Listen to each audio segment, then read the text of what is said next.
샬롬, 조목사입니다. 반갑습니다. 하이델베르크 요리문답을 통해서 우리가 10계명을 배웠고, 이제 그 10계명에 이어 기도, 특히 주님께서 가르치신 주기도문을 배우도록 하겠습니다. 기도는 자유로운 형식으로 할 수 있습니다. 성경 여러 곳에서 특히 시편을 보시면은 여러 형태의 자유로운 그런 기도가 많이 나오지요. 그렇게 기도할 수 있습니다. 그렇지만 우리가 어떤 하나의 갖춰진 기도문을 작성하는 것도 중요합니다. 주님이 가르치신 그 순서와 내용에 따라서 말이죠. 하이델베르크 요리문답 116에서 119 문답은 바로 그 기도를 전반적으로 다루고 있습니다. 그래서 이 네 문답을 이렇게 나눌 수 있습니다. 116문답은 왜 기도를 해야 하는지, 그 기도를 해야 하는 이유에 대해서 가르치고, 117문답은 어떻게 기도해야 하는지 를 가르치며, 118문답은 그 기도의 내용이 어떠해야 하는지를 가르칩니다. 그리고 119문답은 그 기도의 모범으로 주기도문을 제시합니다. 오늘날 기도에 대해서 많은 성도들이 오해하고 있습니다. 기도를 하면 좋은 것이지만 안 해도 괜찮은 것이다 라는 생각을 가진 분들도 있습니다.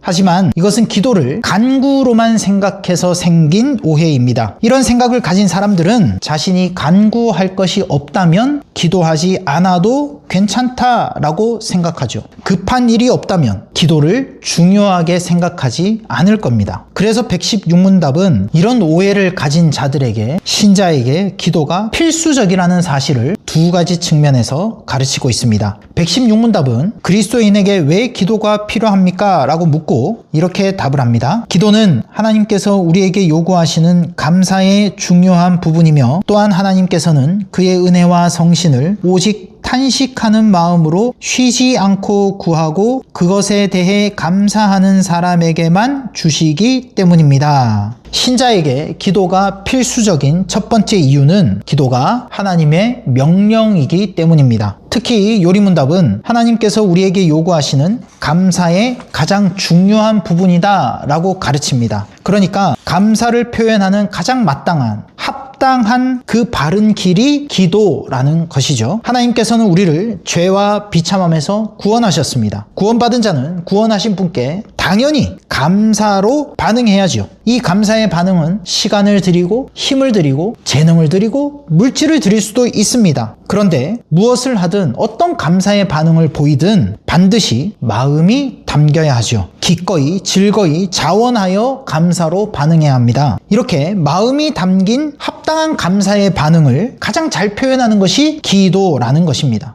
그래서 하나님께서는 기도를 감사의 중요한 부분으로 요구하신 것입니다. 하나님께서 원하시는 것은 바로 우리의 마음, 구원하신 하나님에 대한 진정성 있는 감사를 원하시기 때문이죠. 그 마음 담긴 감사, 그러니까 기도가 바로 하나님의 하나님 되심을 드러내는 길이며 하나님을 구원자로 바르게 고백하는 것입니다. 특히 감사로 기도하지 않는다면 그것은 주어진 은혜를 은혜로 여기지 않고 당연히 받을 권리로 여긴다는 뜻이 됩니다. 따라서 감사의 기도가 없는 사람은 은혜를 은혜로 여기지 않습니다. 자신의 공로를 의지하는 사람이라 할 수 있죠. 하나님께서는 그런 자에게 진노하십니다. 신자에게 기도가 필요한 두 번째 이유는 오직 감사에 마땅한 반응, 곧 기도하는 자에게만 은혜와 성령님을 주시기 때문입니다. 10계명에 포함되어 있는 하이델베르크 요리문답 3부의 큰 제목은 우리의 감사에 관하여입니다. 그런데 10계명의 마지막 부분 하이델베르크 요리문답 115문답에서 이 땅에서 10계명을 지키며 성화의 삶을 살기 위해 성령님의 은혜를 구해야 한다고 배웠습니다. 그렇지 않으면 지킬 수가 없다는 뜻이죠.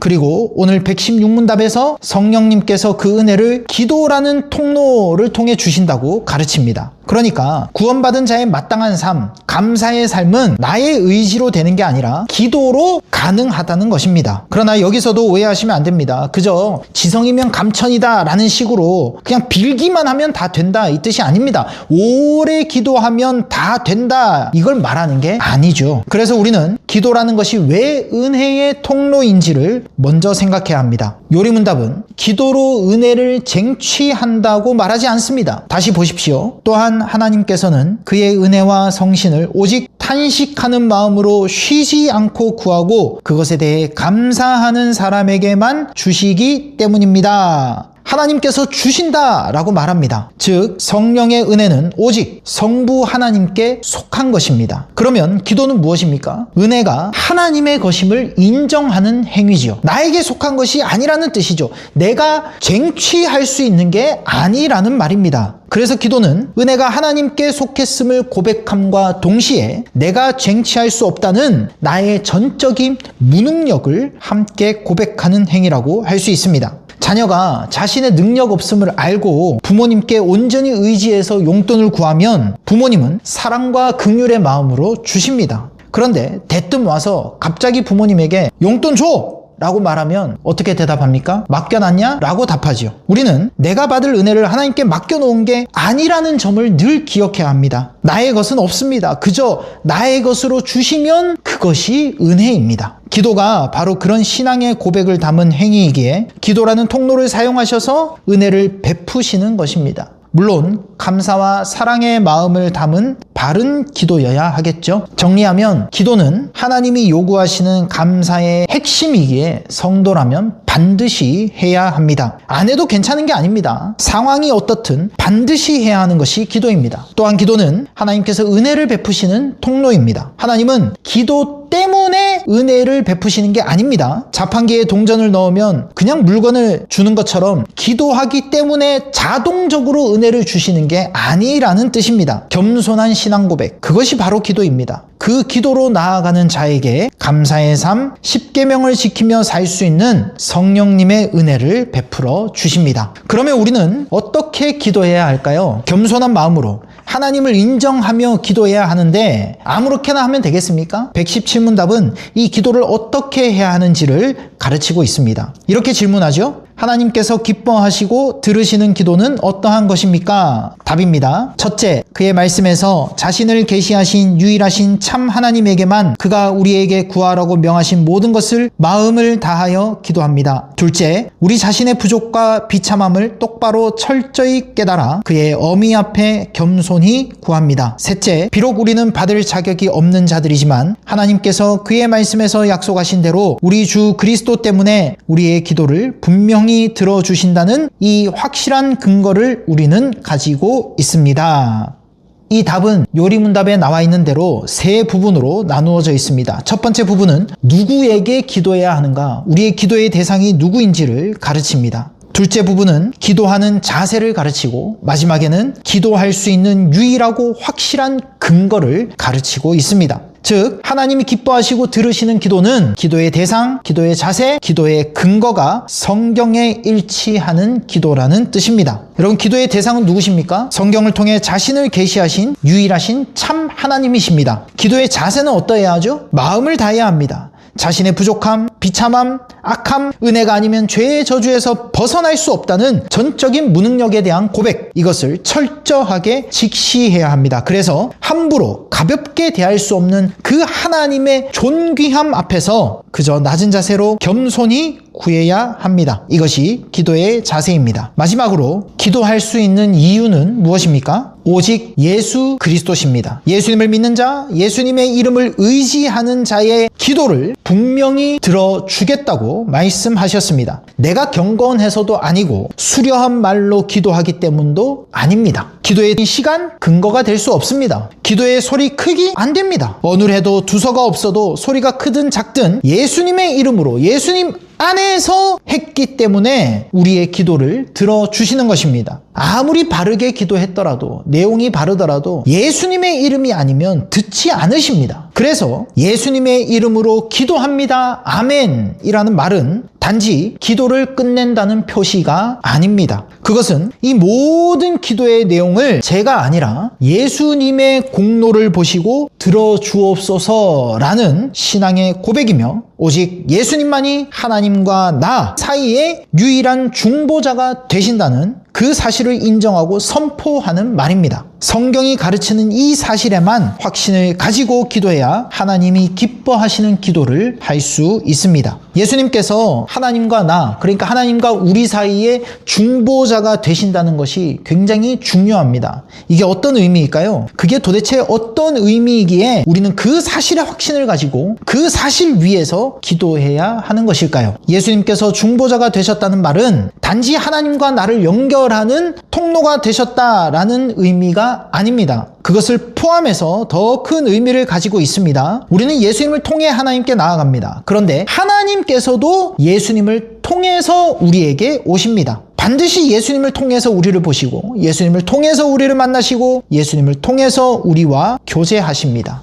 이게 어떤 의미인지 누가복음 11장이 잘 알려줍니다. 누가복음 11장 2에서 4절에는 예수님께서 주기도문을 간략하게 가르치십니다. 그리고 이어서 기도에 대해 가르치신 본문이 이제 우리가 읽을 누가복음 11장 5에서 13절입니다. 기도를 가르치기 위한 예수님의 비유죠. 한 사람이 밤중에 손님을 접대하기 위해 친구에게 떡을 빌려달라고 말합니다. 예수님께서는 네가 그 친구라면 그의 간청을 무시할 수 있겠느냐? 밤이 깊었다고 자야 한다고 외면할 수 있겠느냐라고 물으십니다. 그리고 이렇게 말씀하시죠. 8절입니다. 내가 너희에게 말하노니 비록 벗됨으로 인하여서는 일어나서 주지 아니할지라도 그 간청함을 인하여 일어나 그 요구대로 주리라. 그리고 난 다음 그 유명한 말씀 구하라 찾으라 두드리라 라는 말씀을 하십니다. 그러니 10절까지 읽으면 마치 기도는 이처럼 간청하는 것이라고 계속해서 반복해서 지독하게 매달리는 것이라고 이해할 수도 있겠습니다. 분명 기도에 그런 부분이 없는 것은 아니지만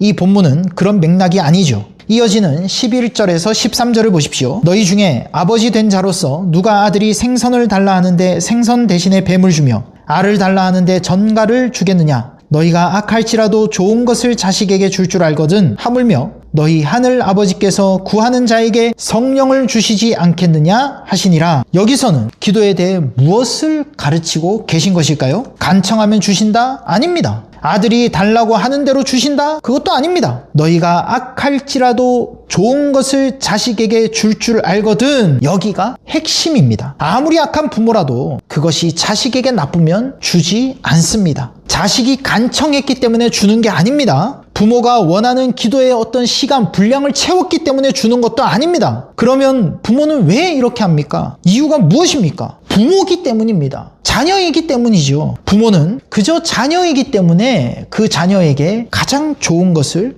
가장 적합한 것을 주는 겁니다. 이게 기도의 핵심입니다. 사람 사이에서는 간청 때문에 줄 수 있습니다. 그걸 이야기하는 거죠. 사람 사이에서는 그럴 수 있다. 사정이 딱해서 들어줄 수 있습니다. 동정심 때문에 줄 수 있습니다. 그러나 하나님께는 그런 간청함이나 동정심이 근거가 될 수 없습니다. 하나님께서 우리의 기도를 들어주시는 이유는 오직 하나밖에 없습니다. 우리가 하나님의 자녀이기 때문입니다. 예수님을 믿음으로 하나님의 자녀가 되었기 때문에 자녀에게 가장 좋은 것을 주시는 겁니다. 자녀가 간청을 하든 간청을 하지 않든 말이죠. 결국 기도의 효력, 기도의 열매는 우리가 얼마나 기도했느냐, 얼마나 간절했느냐에 달린 게 아니라는 뜻입니다. 우리가 그분의 자녀인가 아닌가에 달려있다는 것이죠. 그렇다고 기도를 열심히 하지 않아도 된다는 뜻은 아닙니다. 아시죠? 예수님께서 하나님과 우리 사이의 중보자시다라는 이어주신다 이 말은 바로 이것을 의미합니다. 예수님을 통해 예수님과 같은 하나님의 자녀가 되었다. 이 의미를 절대 잊지 마십시오. 간청해야 겨우 얻어내는 것, 그것은 우상 숭배자들이 만들어낸 거짓 교리이죠. 하나님은 우상이 아니십니다. 하나님을 하나님으로 인정하는 것, 그것이 바로 참된 기도입니다. 하나님께서 기쁘신 뜻대로 그 자녀에게 주시는 것, 우린 그것을 의지하여서 오직 예수님을 통해 참된 기도를 할 수 있는 겁니다. 그러면 우리는 무엇을 구해야 할까요? 무엇을 기도해야 할까요? 117문답에서는 그가 우리에게 구하라고 명하신 모든 것이라고 가르칩니다. 그런데 이게 구체적으로 무엇을 의미합니까? 창세기부터 읽으면서 하나씩 다 다 찾아내야 할까요? 물론 그렇게 해도 됩니다. 그런데 이것을 우리 예수님께서 요약해 놓으셨습니다. 그것을 118, 119문답이 가르칩니다. 118문답은 하나님께서 그에게 무엇을 구하라고 우리에게 명령하셨습니까? 라고 묻고 이렇게 답을 합니다. 영혼과 몸에 필요한 모든 것인데 그리스도 우리 주께서 친히 가르쳐 주신 기도에 그것들이 다 담겨 있습니다. 여기서 순서가 중요합니다. 영혼과 몸에 필요한 모든 것이라고 했습니다. 대부분의 성도는 기도할 때 몸에 필요한 것들을 구합니다. 물질이나 병고침이나 취업이나 성적 등 눈에 보이는 물질의 세계, 그러니까 몸에 필요에 대해서 대부분 구합니다. 이게 틀렸다는 건 아닙니다. 그런 것들을 구해야 합니다. 구하라고 하셨습니다. 그러나 요리문답은 의도적으로 영혼을 먼저 앞세우고 있습니다. 그리고 몸을 뒤로 배치했습니다. 이는 성도의 기도에 있어 언제나 영혼, 그러니까 영적인 것이 우선되어야 한다는 뜻입니다. 오해하지 마십시오. 내가 필요한 물질의 것이 항상 두 번째가 되어야 된다, 이 뜻이 아닙니다. 중요한 것은 세상적인, 지금 나의 몸에 관한 것보다 언제나 영적인, 다르게 표현하면 하나님의 뜻의 실현, 하나님 나라, 그것이 우리 기도의 가장 먼저, 가장 첫 번째가 되어야 한다는 뜻입니다.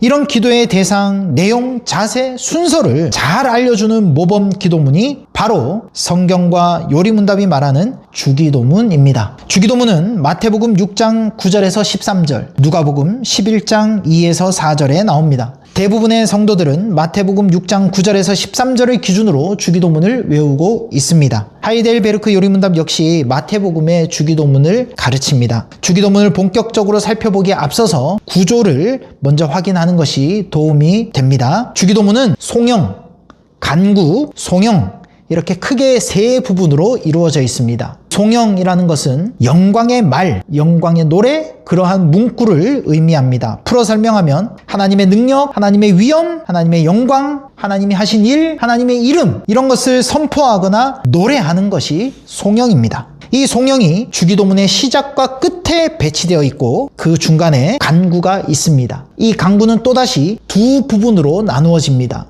앞에 3개, 뒤에 3개, 6개의 기도문으로 되어 있는데 처음 3 간구는 하나님 나라와 하나님의 뜻에 관한 기도이고 뒤에 3 간구는 나와 우리에 관한 기도입니다. 그러니 118문답이 왜 영혼과 몸에 필요한 모든 것이라고 말했는지 이제 아시겠죠? 예수님께서 가르치신 기도문의 순서 자체가 그렇게 되어 있기 때문입니다. 이제 주기도문의 구조가 이해되셨죠? 기도는 우리가 필요한 무언가를 얻어내거나 쟁취하는 수단이 아닙니다. 기도는 나의 전적인 무능력을 고백하는 자리입니다. 그리고 기도는 하나님의 전적인 능력을 의지하는 신앙의 고백입니다. 우리는 삼위일체 하나님께 기도하며 우리의 구원자이신 하나님께 겸손하게 기도로서 감사의 반응을 드립니다. 구원하신 것도 감사한데 필요한 것을 구하라 라고 말씀하시고 구하면 주겠다고 하십니다. 기도하기 때문에 주시는 게 아니라 우리를 예수님을 통해 구원하시고 예수님과 같은 자녀로 삼으셨기 때문이죠. 그리고 무엇을 어떻게 기도해야 하는지도 모르는 우리에게 기도문까지 알려주셨습니다. 물론 성경에 나오는 것처럼 급할 때 두서없이 기도할 수도 있겠으나 일상에서 하나님과 하나님이 하신 일을 찬찬히 묵상하며 기도하기 위해 주기도문을 잘 배우는 일은 꼭 필요합니다.